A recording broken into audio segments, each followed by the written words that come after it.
What's up, everybody? Welcome to the View from Jamestown podcast edition. This is the October View from Jamestown, episode 15. I'm sitting down with TCC President Rob Roach, Latin American Operations Manager Javier Fernandez, and Regulatory and Sales Specialist Matt Francoeur.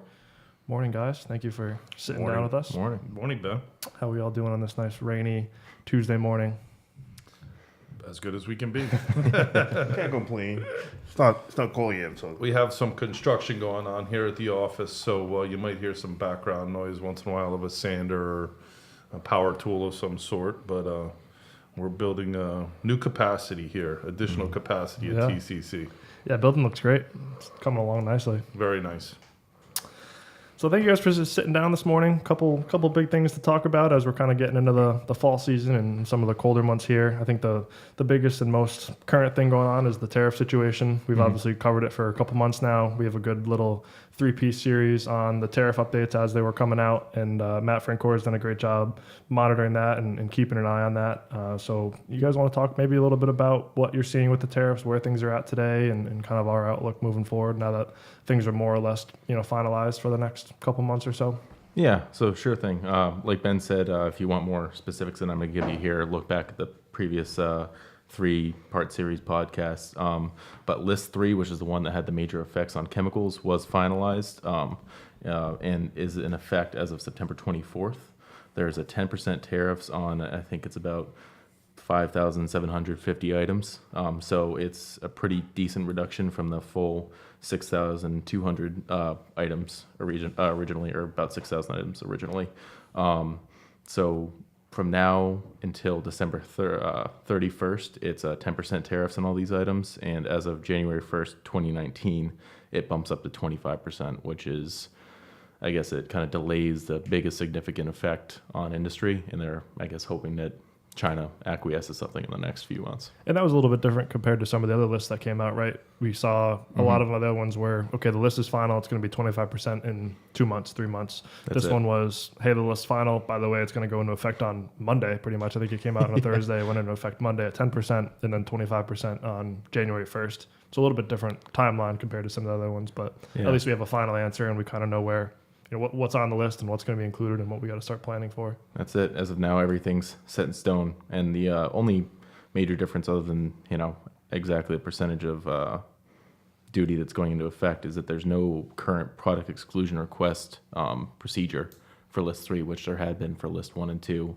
So you can request individual 10-digit tariff codes for exclusion based on, a number of factors, basically that it doesn't apply heavily to any Chinese industrial program, and that it's extremely important for American business.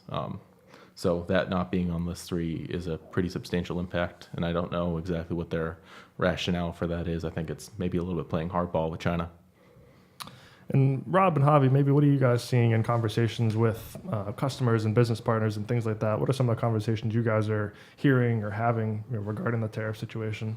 So I would say that there's a great deal of confusion still, and maybe not, there's just not the realization that this is a real thing, that we got our first 10% invoice right after it went into effect, and I mean, it was as real as it gets. It was right there. It was an additional 10% on top of the duty we already paid, the importation cost, and the value of the goods. So I think that there's confusion, and I think that that's why the 3-part series that you did with Matt was so important. I think everybody should pay attention to this, because it is going to happen.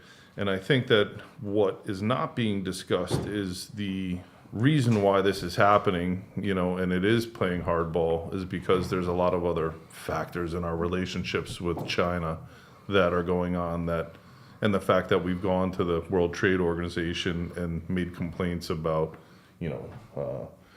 the business ethics in China and what's going on in China, and it's been they've made changes in rules and laws, et cetera, but that they just haven't been followed. So if you look at the underlying topics, South China Sea, the cyber wars, et cetera, goes on and on. We don't have a peachy relationship right now, and I think they're using this direct negotiations and the tariffs to bring a lot of this to the table. just Just curious, what was the line item? Is it tariff fee or what was the line item on the bill that we got? It just said tariff 10%. That's it? I'll look it up right now. I'm gonna look it up. Yeah, I mean, I know people want to know. But, I mean, last few weeks I was traveling down south. I was in Colombia, in Peru, in Ecuador. And, I mean, the topic came up, but especially they feel that they're going to get better pricing from China now because that material has to go somewhere. And due to the geography where we are, I mean, the Pacific coast, you get 22 days, 25 days transit time. So it's a common dumping ground for China to be on that market. So it's going to be harder for us to compete and also our European suppliers and partners to be on that market. So they see the tariffs as a good thing. Yeah, it'll be interesting to see how all that shakes out. Obviously, we can have our opinions and thoughts on how stuff's going to work, but now we're actually, the tariffs are in effect. Here we are. Yeah, now people what? straight up told me, yeah, I mean, what do you think of the tariff? I expect better pricing. I expect to be more competitive. Yeah. So you see the two sides of the coin, as they say. And at the same time, I mean, I guess other producers could have the thought of just raising prices just because they can. So while that, that's one effect, or it could just raise prices across the board just as a trickle down. It basically says it's the invoice number, article of China, US NTE 29903.88.03. And then it says I feel like that's foreign to everybody except Matt. Yeah, Matt's so like, yep, I know what that is. 10%. It just says 10%, and it's added right to the cost of the goods. And it's under the HTSUS rate, ADA CVD rate, IRC rate, and visa number. It's under that particular category. So one of those. So it doesn't have any real, just identifies the invoice number and that it's an article of China, and then it basically shows 10% right on top. Straight up. And that number that Rob listed off, what it references is the actual line in the tariff schedule that talks about list 3, or references list 3. Okay. So that makes sense. yeah, that's it. And that was something that hit, obviously, after September 24th. That was a very recent. And this is something else that we should probably get out there, is that this was ordered well in advance of 8 weeks, which is the standard maybe lead time for normal China goods, but delays by the manufacturer, delays at port, Typhoon season. That's delays in transit. Yeah. It got here after the fact. And 8 weeks ago, we weren't even having this conversation. It wasn't even maybe we were starting to talk about it, but we had no idea that. This was 11 or 12 weeks to get it here. Yeah. And so even though we ordered within the normal scope to not have this 10%, we paid it. The chemical company paid the 10%. It wasn't paid by China. It was paid by us, an American company. And because we promised our customer that it would arrive within 8 weeks, we had to eat the 10%. So this is coming directly, it's now a negative margin. We lost money on that order. Yeah. So this hit us. Didn't hit anyone else. Didn't hit China. They still sold the product. Didn't hurt the customer. We can't now go say, Hey, what's up? Yeah, you kind of. Yeah, I mean, it didn't get here on time. It wasn't your fault. It wasn't our fault. But you got to pay 10% extra. Right.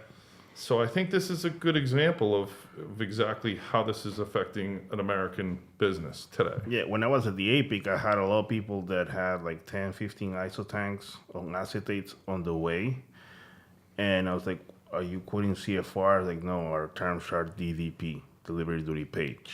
I'm like, ouch. And she's like, so hopefully I'll see her next APIC. Hopefully. Yeah, it's like, who's gonna pay for that? I mean, you cannot go after the customer. It's like that. I mean, Yeah. it's not fair to them because this is the price. I mean, your quote is a contract, and then we agree on this price. I mean, delays come up, but yeah. Yeah, and it's all kind of happened so quickly. And if people are setting prices even a couple months ahead of time, any kind of contract, I mean, you're going to be in a sticky situation.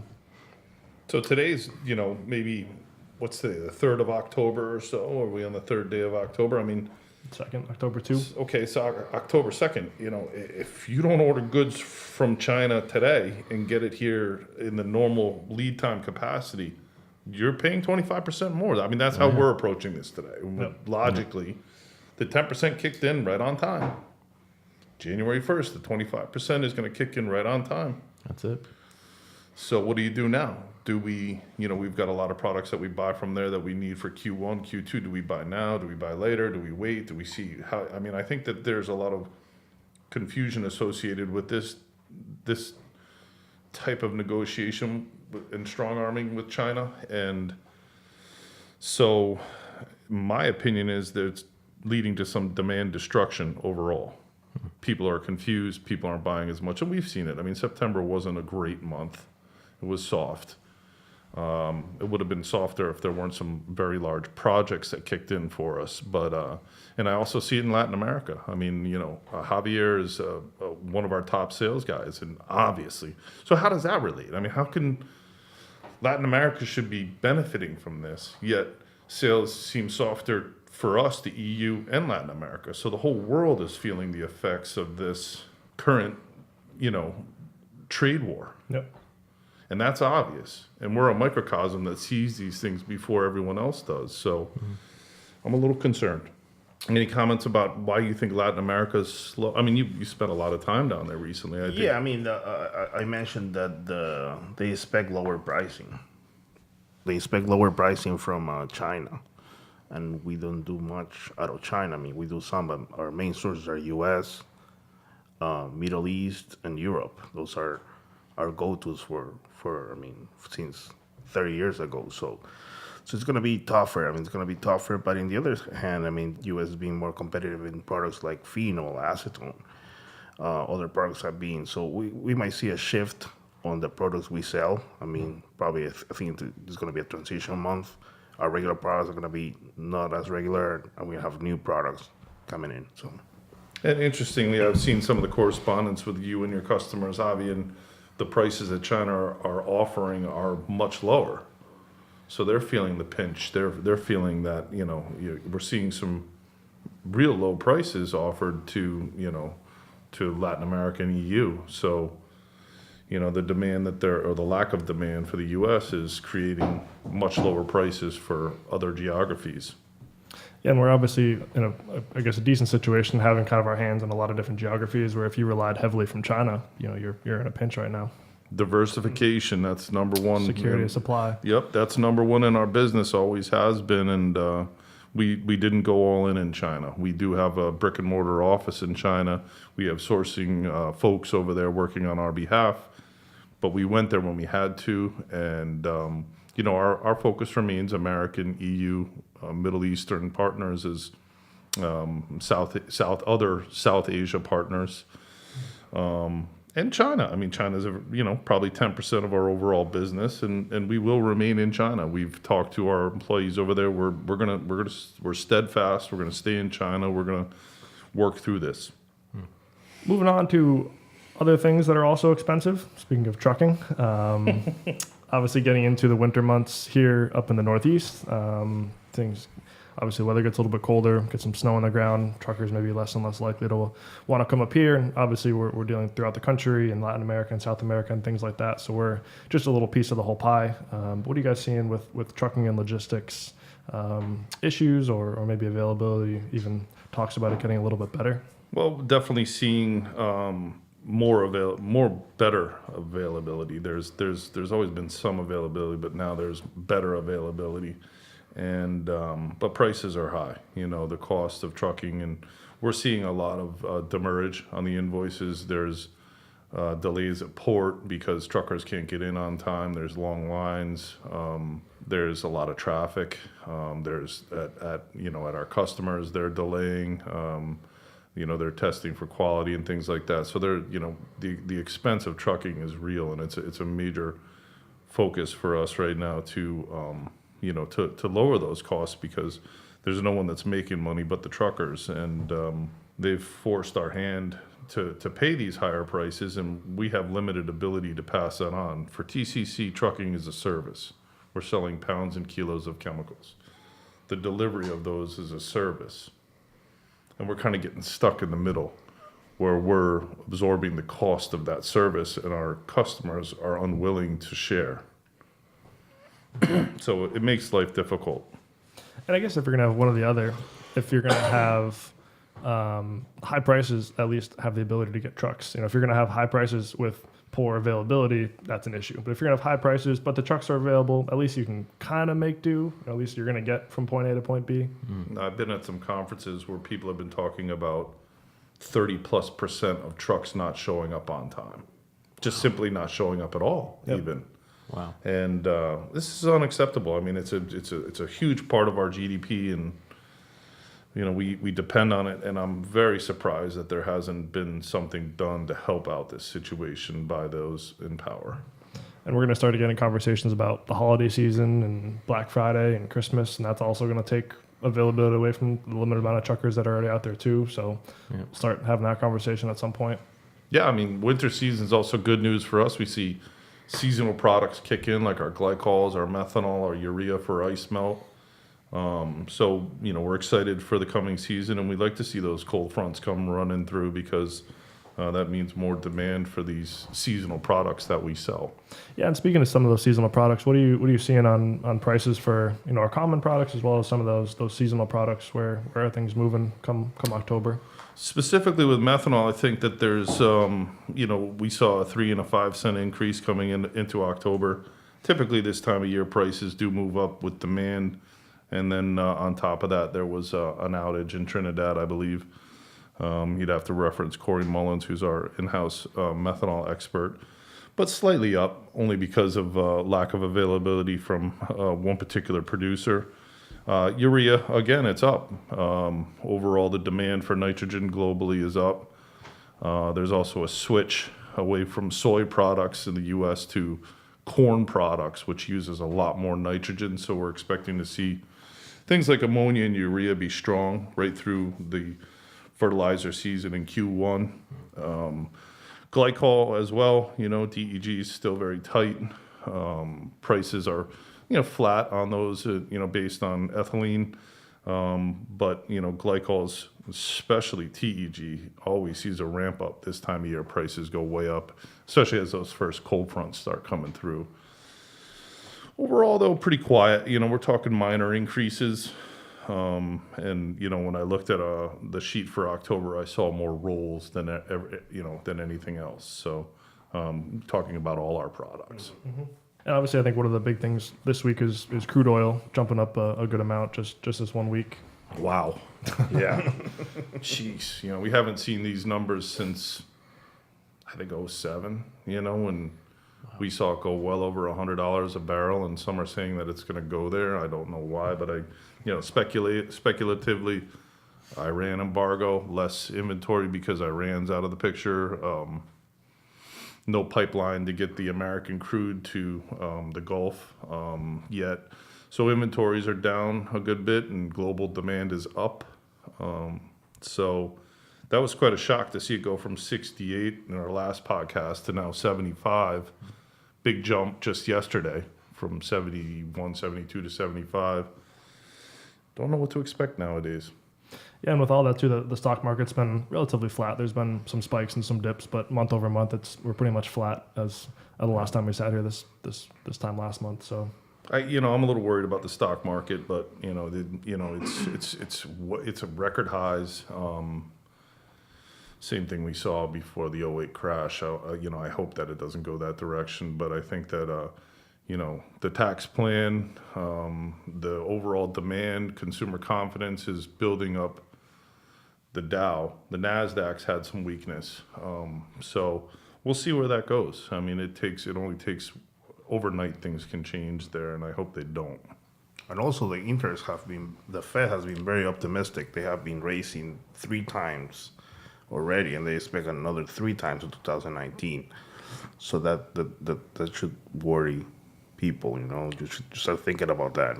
Because there's a lot of people out there that are acquiring companies using debt, and when you have to refinance that debt and the interest rate has tripled, there could be a lot of problems. that's not Econ 101 right there. and this year and the next year is supposed to be very active for mergers and acquisitions.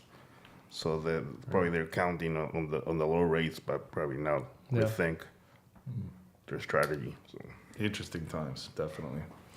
Moving on to some product features. Not too many brand new products this month, but a couple that we wanted to focus that are obviously big ones for us. Vestinol 9 with our DINP, some ESO, DOP, and then our amines. Maybe talk about those a little bit. Talk about availability and kind of what's going on with some of those big products. Well, 3 of them are plasticizers or polymer additives that we offer. The Vestinol 9 DIMP from Evonik is the best general purpose plasticizer available, bar none. It's performance-wise, stays in the polymer, price-wise, affordable, efficient. And now I think we're 19 years in a position here in the United States as a domestic supplier because we keep a rateable inventory in our tanks in Philadelphia. So if right now there's a big push to DOTP, which is not a very good plasticizer, it's inefficient, it migrates, it can be used, but and the issues that rose with DINP are now sort of waning. The environmental issues, the health and safety concerns, and maybe Matt can talk a little bit about that. But I think it's let's talk about DINP if you're making flexible PVC. ESO is a very important product of ours. We've been in it for a long time. Safe, obviously, it's epoxidized soybean oil. It's very safe over the road. It's safe to use. It's used in coatings. It's used in polymers. It's used. There's a variety of applications, and we're very strong in this product, and we will be promoting more. And Chemflex DOP. This is considered a carcinogen, but still widely used as a polymer additive for flexible PVC. It's we're in it. There's only us and Eastman really that keep stock of the product. Eastman's a domestic producer. It's still the number 1 plasticizer worldwide, despite it being considered a carcinogen, widely used in Asia, Latin America, Middle East. Even Europe still has some applications because of its performance characteristics, especially in things like blood bags, where it preserves the blood. Very important with a low supply of blood available if, God forbid, something happens to any one of us or our families.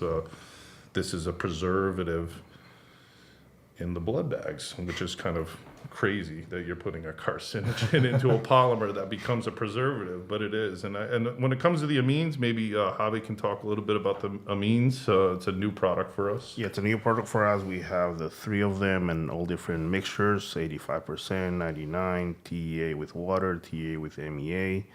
And they're widely used for feedstocks in detergents, emulsifiers, polishers, corrosion inhibitors. So it's widely used in metalworking fluids. And we have it available in ISO tanks, drums, and IBC. So please contact me for any updated quote, and we will start stocking this product in the U.S. Yeah, and we're actively having conversations with current customers and new customers about it. So feel free to reach out, and we're happy to have a conversation about availability and send specs and all that good stuff. Anything else new or on your guys' minds to feature? Pretty much cover it. Well, I forgot to mention the new treaty, the USMCA. It's going to be kind of a NAFTA. Is that what they're calling it? The Yeah. MCA? Yeah, US, Mexico, CA, yeah. And right now, we don't know what to expect. Right now, the only chapter that's benefit the US is Chapter 19, which is all milk-related products. So This sounds like another podcast in the making. yeah. They just signed. They just finally came into agreement. They just named that, so that's going to be replacing the NAFTA. So we'll see how it plays out. So like Mexico, Canada, America, MCA. Yeah. Very, very original. Yeah. I hope it includes chocolate milk. I don't know. That's chapter 20. Coffee milk. We are in Rhode Island. Yeah. That's big. Should be a sponsor or something. Yeah. What's the coffee milk product? Autocrat. Yeah. Autocrat. Yeah. And Dave's too has their own one. That's pretty Yeah, good. the Dave's coffee milk, not bad. I don't think I've ever had coffee milk. I think I should probably. Oh, it's worth it. Have you had coffee milk? Yes. You're a big coffee guy. Yeah, but I had it just last year. I went to Jigger's Diner, which is a spot that Rob's sister loves. I always see her there. She's a part owner. She's a part owner. So I mean, I've been there 4 times, and 3 times I've seen her there. So they're famous for coffee milk. I know it's pretty good, you know. You like your coffee ice cream too? I know that. Yeah, you know, probably you need to be spiked. You know, that would have been nice. But you know, Kahlua or Bailey's. You know. After hours, of course. Rob, take your headphones off. Of course. Hav, now that you are a true Rhode Island resident, Yes. the meal you must have that you will thoroughly enjoy is coffee milk and 3 New York system wieners all the way. Big time. Yeah. I am telling you, you will die and go to heaven. And maybe I'll take you today at lunch to have that because you are a American Rhode Island resident. Now you need to have that combination right there. There you go. Where do you go? Is that Wienerama? Wienerama, yeah, There you go. yeah, right up in Cranston. They got one in Providence too. I believe there's a Wienerama in Providence. I as went well. on Saturday to Mike's Kitchen. First time. That was Maron. that was my first. That was my birthday. My birthday lunch. So what'd you think? Tell me about it. Amazing. Oh, It's man. lunch and dinner. I couldn't eat dinner. We had reservation. We had to cancel. Like, this is too much. Did you have take home too? You had No. Just, you ate it all? You ate it all. Good man. Good Yeah. man. Alpha. I lived across the street from Mike's Diner for like 18 months. Mike's Kitchen, man. Mike's Kitchen. Mike's Kitchen. Oh yeah, Mike's Kitchen. Come on, call it the right name. And I think when I told you that and told you I'd never been, I think you wanted to kill me. Yeah, I almost had a heart attack. So upcoming events, Benny. We've also, just as a side note, said the word wiener more times than I ever cared on a podcast. So A chemical podcast with Yeah. 30 times wiener's been said. we're gonna count it, put it in the show notes. I was gonna say we're testing a new feature where we have a wiener count. You know? Yeah. little pop up in the corner. George, can you put that in the YouTube video? Just a little ticker. Nice. I hope there's no tariffs on wieners.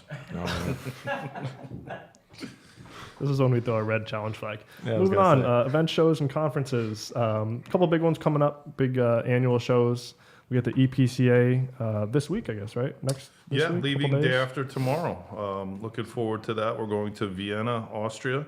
Be there, starting Saturday, but really my meetings start Saturday night, Sunday, Monday, Tuesday, return on Wednesday.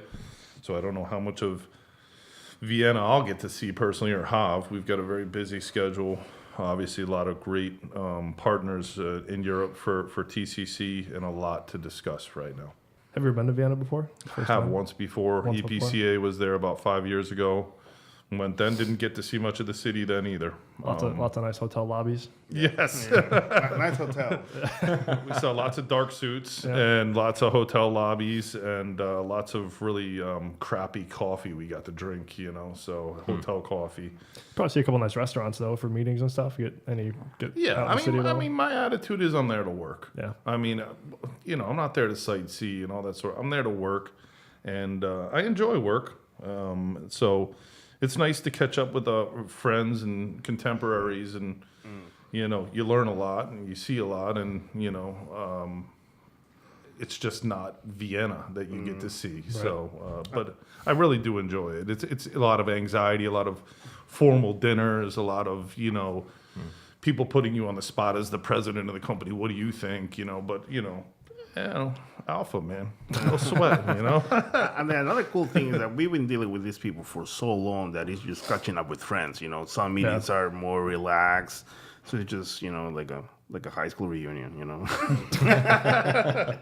And some are more stiff than others, but I mean overall it's a good conference. It is.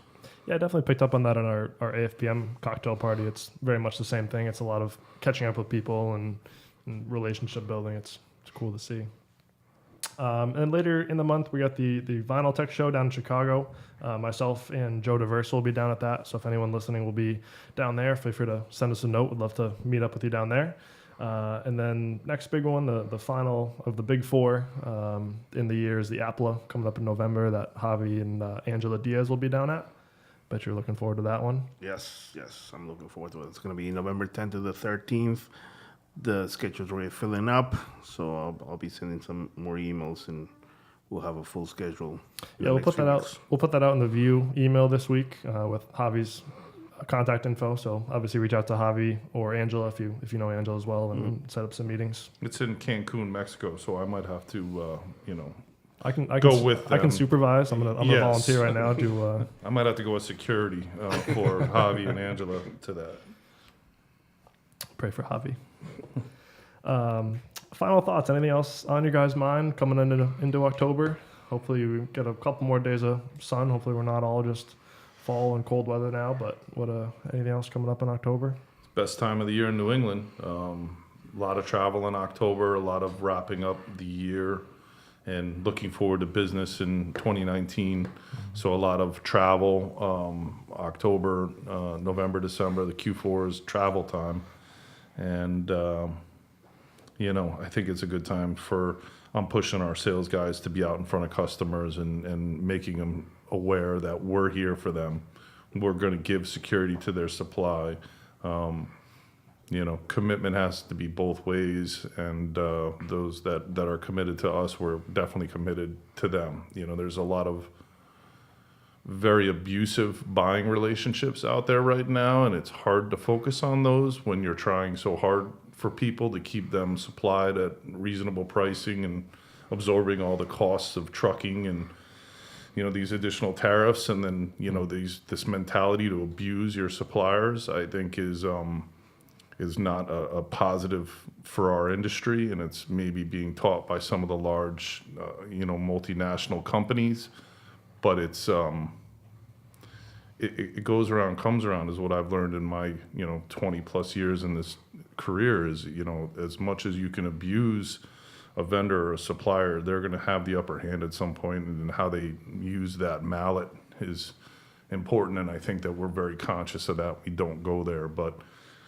I think that it's a really stressful time for a lot of companies because there is a lot of rising costs and people are feeling it. So I do feel bad. And so we try and push our sales team to be out there in Q4, get the best pricing and keep people informed of all these macro trends and micro trends that we're talking about each time we have these podcasts. So yeah, I think that's one thing coming into TCC in the industry, been a year and a half or so now, is we're trying to just put info out there and keep everyone aware of what's going on and pass info along. I mean, that's the reason we do these podcasts, why we put emails out, why we're traveling so much and visiting customers. It's to be a partner and to get that info out there. There's no other reason for it. Yeah, it's interesting to note the changes of how we put this information out here. The View from Jamestown started as a group that I blind carbon copied in my emails when I first got emails, just send out information as it was happening. Mm-hmm. And then that went to, a formal letter, which went into a formal letter on our website, which went into a comprehensive View from Jamestown on our website, which we still continue with these podcasts. The way that this has morphed over the years is very interesting, but it all goes back to what my father told me when I first started in the company and the other sales guys was, it's our job to give the information to the customer and to keep our suppliers informed, to give them a forecast, to stick to that forecast no matter what. And, you got to share that information both with your producing partners and your customers. So as people have multitasking and new jobs and a lot of jobs and not much time, this podcast thing is a pretty cool thing to get our information out and across. And you can see that by the attention it's getting in some of the future podcasts that we're going to have. Yeah, we obviously appreciate everyone listening as well, and hope we've had a couple of recent interviews. We spoke with the plastics organization, obviously did the tariff updates. We have one a recording this week, and will probably be published next week with the NACD president, Eric Beyer, which should be interesting. So definitely appreciate your attention and hope everything's beneficial. And I guess wrapping things up, I guess it's safe to assume this will be, unfortunately, Matt Francor's last podcast recording. Is that safe to assume? I think so, yeah. Matt, do you want to give us an update on what's going on? So my very long-term girlfriend is unfortunately going to have to stay in New Jersey with her job. So I had to make the decision to move down there with her. And, Sure. It's for love, and I hate to leave TCC. But I will be back to visit. My family's all here, and obviously TCC. And obviously, from me personally, appreciate everything you've done for TCC. I think all the info and keeping everything together with the tariff stuff, it was perfect timing with being able to do these podcasts. And I think a lot of people appreciate the info that we've been able to put together and put out there. So obviously, thank you for that. And It's been fun. Yeah, it has been. We'll miss you, Matt. You got big shoes to fill. Thank you you. for everything. Appreciate it. Thank you, Rob. All right, everybody. We will catch you with a couple episodes this month, got a couple features as we mentioned, and maybe a couple final tariff updates. We'll see where things shake out. If nothing else, we'll catch you on the November 2018 podcast recording. It's crazy to even say November. I feel like it should be still the middle of June. But we appreciate you listening, and we will catch you next time. Thanks.